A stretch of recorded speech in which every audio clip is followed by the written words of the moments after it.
Welcome to The Jump. I'm just so happy today, gentlemen. Look who is next to me. I am Rachel Nichols, alongside 8-time All-Star Vince Carter, 7-time champion Robert Horry, and yes, 7-time All-Star LaMarcus Aldridge will join us later in the show, so lots of basketball knowledge going on today. First, though, there are a lot of common life advice expressions out there. You know, don't cry over spilt milk, or no pain, no gain, or be careful what you wish for. That last one is particularly old. It first appeared in Aesop's Fables more than 2,000 years ago. And it's the moral to a story about an old man who's so exhausted doing his work, he wishes for death to just come and take him. Of course, he's then not so excited when a big, tall, grim Reaper dude with a cape and a giant sickle actually shows up, which is basically the position the Clippers find themselves in now. Remember the shenanigans that LA pulled in the end of the regular season? How in a truly spectacular display of tanking, the Clippers rested half their roster and possibly several ball boys so they could maneuver to the number 4 spot in the standings. While the Clippers never publicly acknowledged why they did it, sure seemed like they were trying to avoid the possibility of a first-round matchup with the Lakers. And hey, you can at least see what their logic might have been. The Clips' journey last season from title favorite to bubble flameout created enormous pressure to go deep into the postseason this year. So if they instead lost in the first round to, of all teams, the franchise down the hall, it would have been an absolute disaster. So instead, they tanked and positioned themselves to play Dallas, which seemed a bit odd considering the Mavericks not only have Luka Doncic, but also that Dallas beat the Clippers by 51 points earlier this season. But anyway, that's what they did, and it has turned into, an absolute disaster, as last night the Clippers walked off their own home court down 2-0. Watch Doncic in the first quarter here, treating the LA double team just like a bunch of very tall group of traffic cones as he weaves his way there toward the hoop. Still, the Clippers showed plenty of fight at the start, too. Kawhi Leonard dropped 30 in the first half alone, the most productive half of postseason basketball he has ever played, which is something, right, for a 2-time Finals MVP and a 2-time champ. Paul George opened the game by nailing his first 3 shots.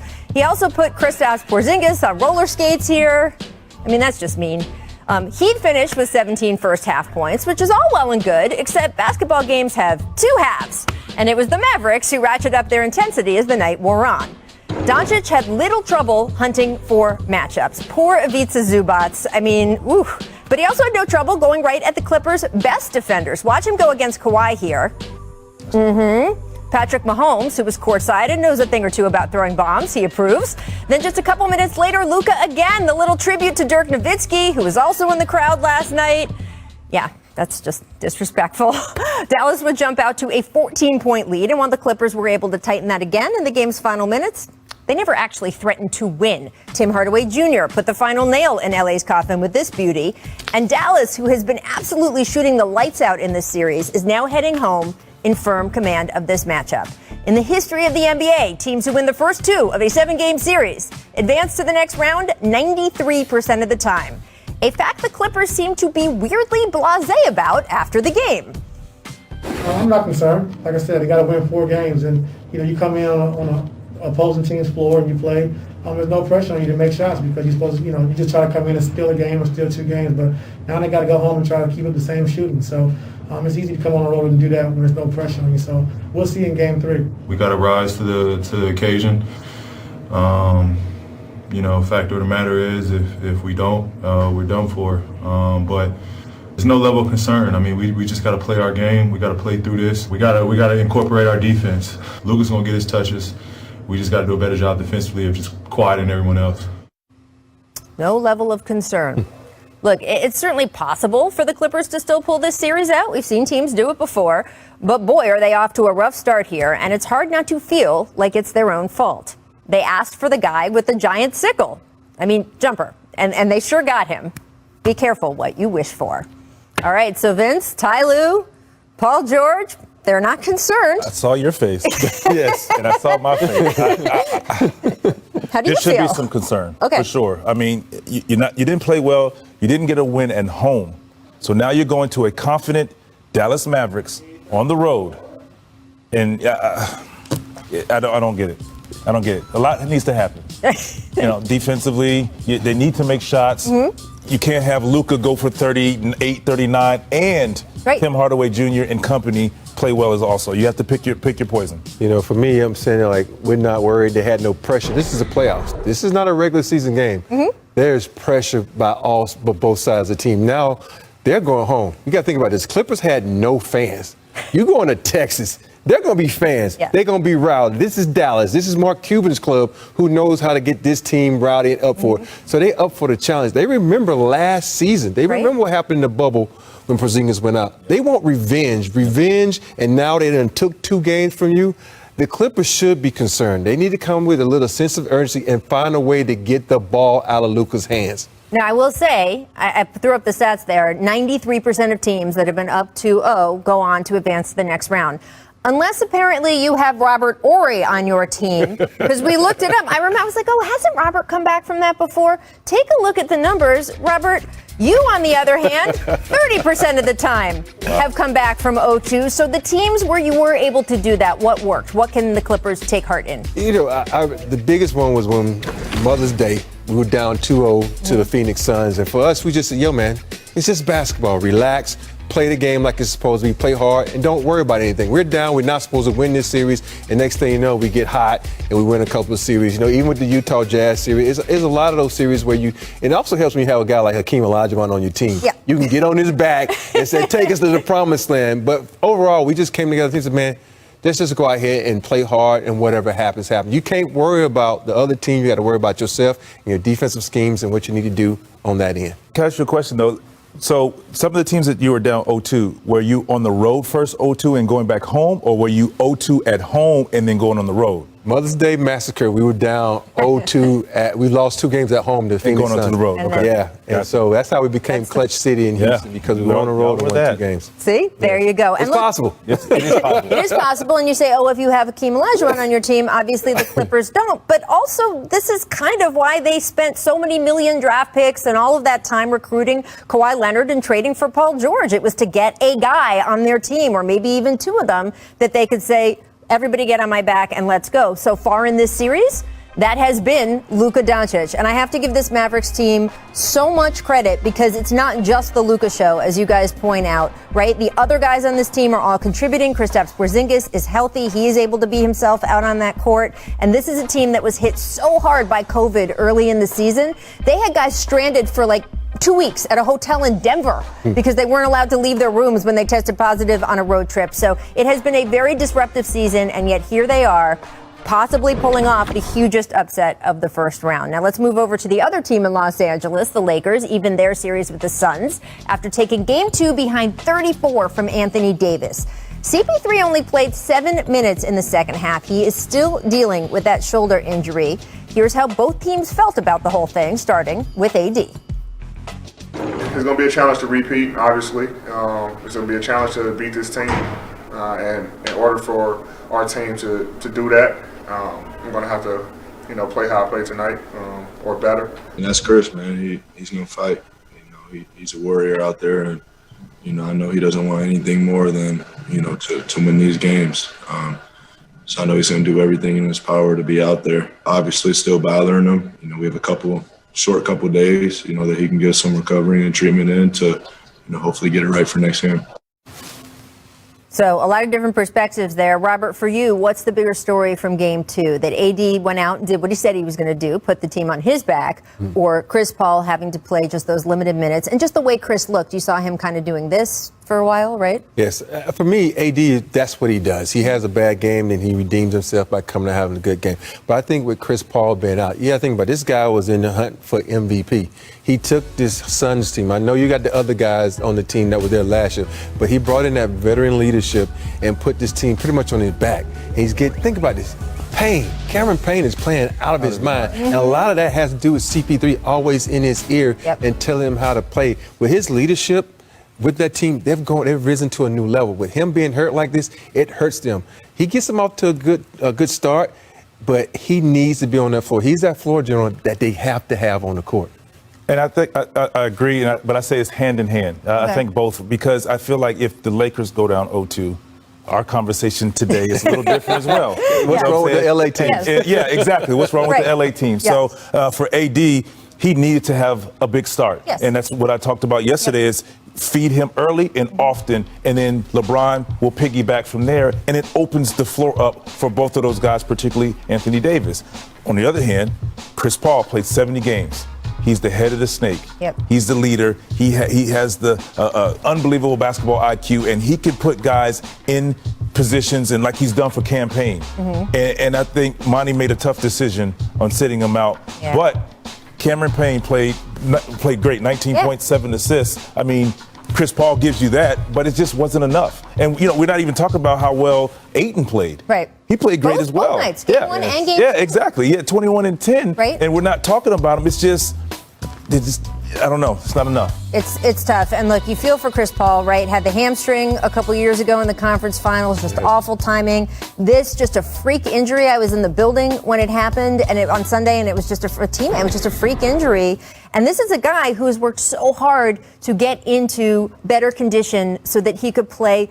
He almost missed no games the last 2 seasons. That whole Chris Paul is having injury problems now and the end of his career, that was done because he had 2 great seasons of being present and accountable and available for his team. And then this freak thing happens. The only solace, I guess, is that a lot of the work he had done with this team, when you talk about giving Cameron Payne confidence, helping DeAndre Ayton, we know CP's record when it comes to improving the centers around him. That work had been done during the season. So he got all of these guys to the point where they can perform as they've had the last couple games. Still, when you guys see it's being listed as a shoulder bruise, and none of us up here are doctors, but in your experience as basketball players, when you see Chris and the way his shot is and what you see him kind of trying to work out on the side, what does it bring to mind for you? What was glaring to me is dribbling the ball and all of a sudden losing it in open court by himself. That's one of the things I was like, okay. It feels like, he's doing this, nerve damage, trying to get this some blood flow, and that's what I thought was, they said bruise. I was like, maybe it's a nerve situation. Could be a little bit of possibly. many things. It reminds me of a stinger, like guys getting football. Now you got the numbness in your hand or hitting your funny bone. But for me, when you're doing this, that's nerves. And like Finn said, he's dribbling right. Yep. He's right-handed, and all of a sudden the ball goes that way. He's looking like, what's going on? Like, This how is did I the point lose guard. it? This is not someone who loses his handle. Yeah, it's just so weird. His handles are usually so tight and precise, and for him not to be able to fill it, even on his jump shot, if you look at his release, it's kind of like short. It's like he's pulling back instead of the nice flow. It goes from the jump shot to the handles, and the only thing that can help is his defense, but he got to be able to score, and he got to be able to penetrate and dish. And you can see the frustration in his face of him losing the ball. He's like, I don't lose the ball. That's not what I do. He's like, what's going on? And in clutch situations where they need buckets, he gets the big on the switch, gets to the elbow, pull up. He can't do it as often. And you can see it's frustrating. And the one shot he did make, you see he was motivating himself. It's like, come on, let's go, figure out a way. And he's trying. It's just not working out for him. And as I said, we're not trying to diagnose Chris Paul, but it's so fascinating to hear you guys talk about how it's affecting him in different parts of the game and his game. And hopefully he will be better by the time these guys play game 3. All right, coming up, we got so much more in He is truly a legendary player. He made so many clutch shots. He's got 7 rings to prove it. This is where he belongs. That's pretty cool, first of all, for him to dedicate some of his time at the Hall of Fame to you. But what was your reaction when you heard that? Start from the beginning. I'm watching it, right? And I'm like, well, damn, Rudy T, I mentioned everybody on the team with me. And I was like, okay. And then at the end, when he says that, I was like, wow, he saved his speech. Yes. He saved me for last. And I'm not even gonna lie, I started crying because when someone that you respect so much like Rudy T, Vince and I was just talking about how much he adored him and playing for him in the Olympics. But I had 4 years with him. And I always say he's my favorite coach. And for him to take his time to do that, it brought a tear to my eye. So I was very honored. Well, everybody should listen to Rudy Tomjanovich. He is a Hall of Famer, and he speaks the truth. That's all I'm saying. You deserve it. Thank you. Unbelievable. This guy is off the charts. It's a make or miss league. And in my case, it's a make or switch league. Still my favorite. Still so good. All right, make degree of difficulty, and the man is not lying. Just saying. All right, Luka hit not 1, but 2 ridiculous shots in the closing minutes of the Make it third. rain. All right, so Rob, if you were in the league today, how would you defend Luka? I'm asking for a double team.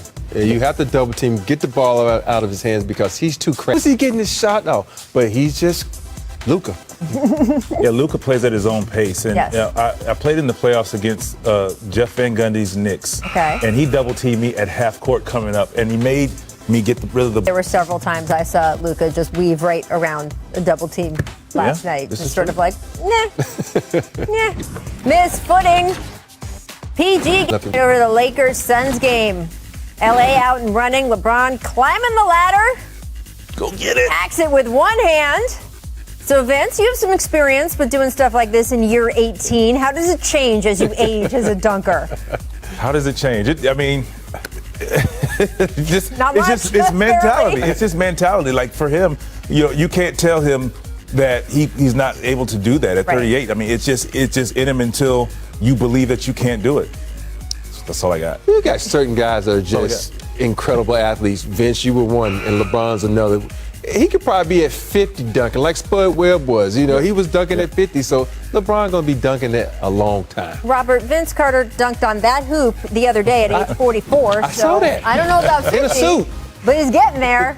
We'll Getting see there. I in don't want to 6 years. prematurely age you, but Miss Posterity, Are we- Anthony Davis taking the flat-footed jumper, then catches Jay Crowder in a sensitive area. It was ruled a flagrant. AD said he apologized. He said that Jay knew it was not on purpose. Good call, though, for the flagrant, Rob? You know, it set a precedent when Draymond Green did it, and so it's kind of like, oh, we got to do the AD thing. But I think when guys are shooting out, every guy kicks out now because that's just what they do. And he just happened to be in the wrong spot at the wrong time. So I hope there's no Rob, punishment for him. with the fadeaway shot, sometimes in that position, the kick is what gets you there. Sometimes. Yeah. So Yeah. And it's you're trying to- as you- unfortunate, but they have to call it. Well, you're trying to draw that call, too, now that they're calling not being in the landing space, Yeah. right? So they're trying to get that. Right. We thought it might be fine, though, to run it back to the Jump's most memorable below-the-belt hits, 2016. You mentioned it, Robert. LeBron firing that pass right to the groin of D'Angelo Russell. So I guess this was not the Draymond one, but yes. Same year. Man, this is weird though. It's like LeBron is his passes come quick, fast, Look and at with that. some heat, and that hits you right in the bread basket. That one's gonna sting for a long time. 2013. Boogie sets a screen. Dennis Schroeder takes some exception. Here we go. Oh no, that's a flagrant. Yeah. That's a flagrant. Fighting It's just words. not cool. 2015, Rodney Hood with the and one. Steven Adams just in the wrong place at the wrong time on that one. That's just. So he Look got out the foul. below in two different ways. Yep. Oh. No, you don't. Yeah. But he was very funny about it afterward. 2013, Carlos Boozer to the ref. Oh man, I remember this. Right? No, yeah. He's like, wait, I did not mean to do that. And one more. You know, I'm shocked that this doesn't happen a lot. So guys are so Yes. animated now, they can get hit in the face. and Paul go on Pierce almost knocked a ref out. Number 2016, we all knew this was on there, right? Oh, we're getting here back to this one. This is the below the belt on Steven Adams. Right? Are we picking on Steven Adams today? Man. Yeah, let's Again, you know what it shows? It shows that, right, that he's willing to stand in there and take one for 'cause the he's team? Tough. Yeah. You know? Okay. All right. Coming up. 5 All-NBA teams also had one of the toughest turnaround jumpers to guard in recent memory. LaMarcus Aldridge, welcome to the Jump. We're so thrilled to have you. Thanks for having me. So fun. And look, it was a shock to all of us when you had to retire due to health complications. So first and foremost, just how are you feeling? How has it been since you had to step away from the court?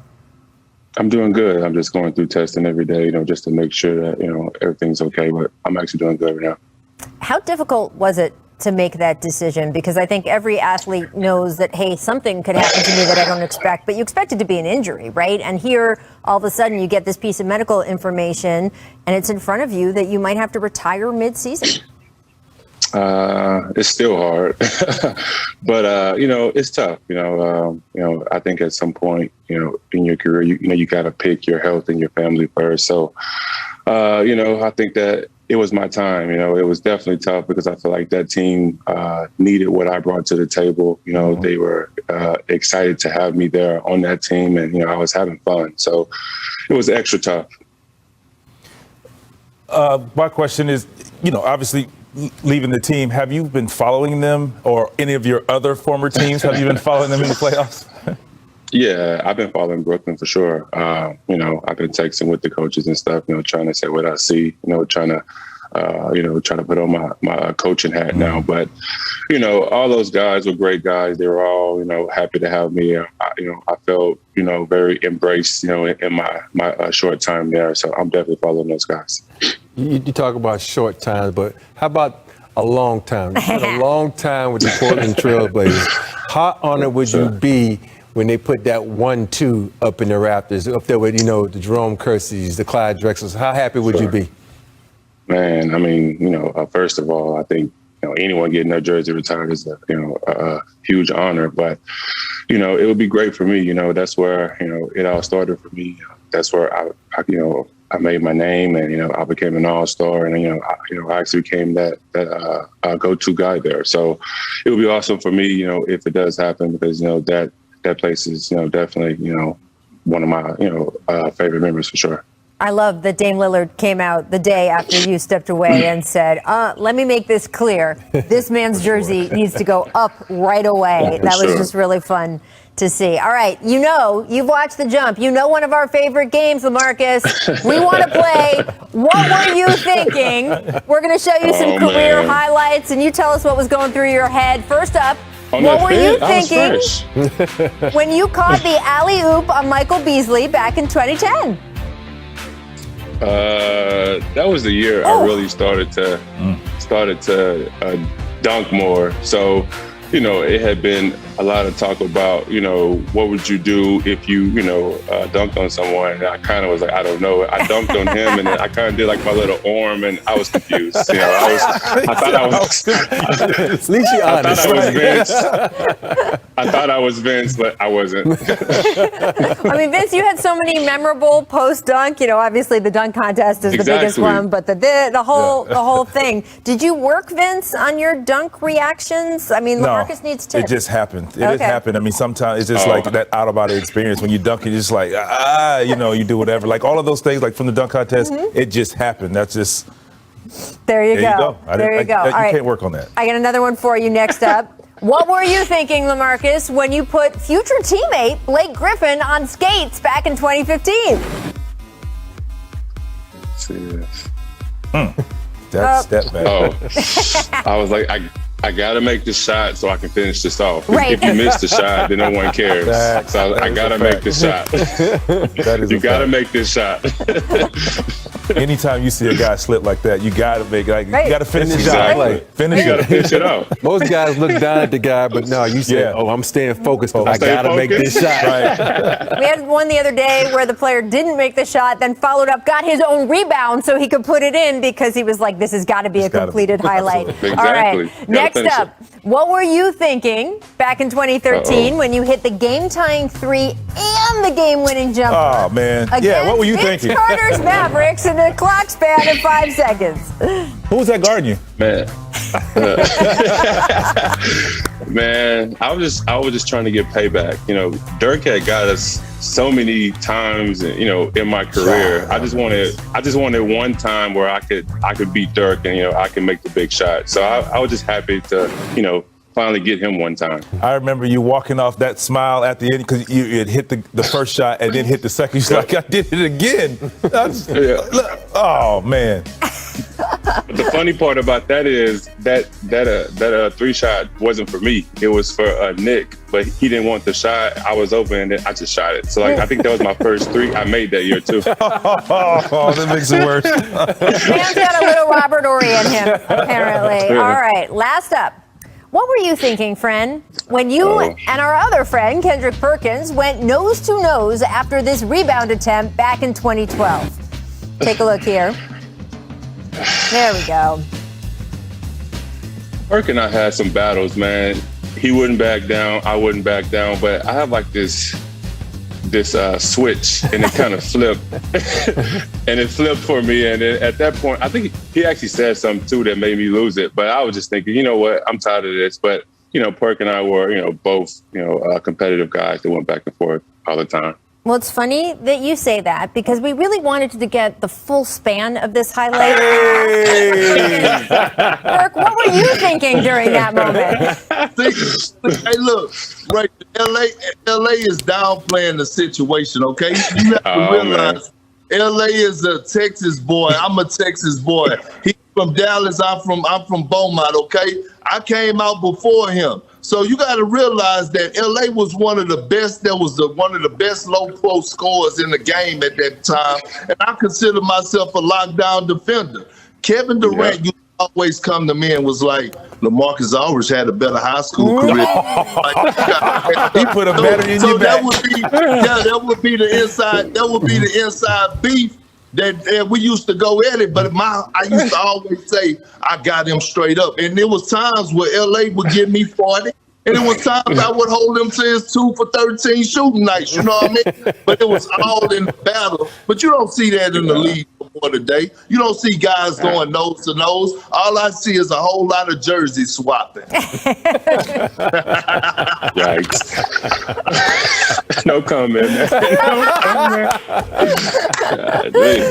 Perk, that is amazing, and I appreciate all of those things, and certainly you for just popping in here for LaMarcus. Just fantastic memories. All right, LaMarcus, you stick around because welcome back to The Jump, presented by Dell. I'm Rachel Nichols, still joined by Vince Carter, Robert Horry, and LaMarcus Aldridge. All right, guys, let's get to Nuggets Blazers. That series out west is cooking.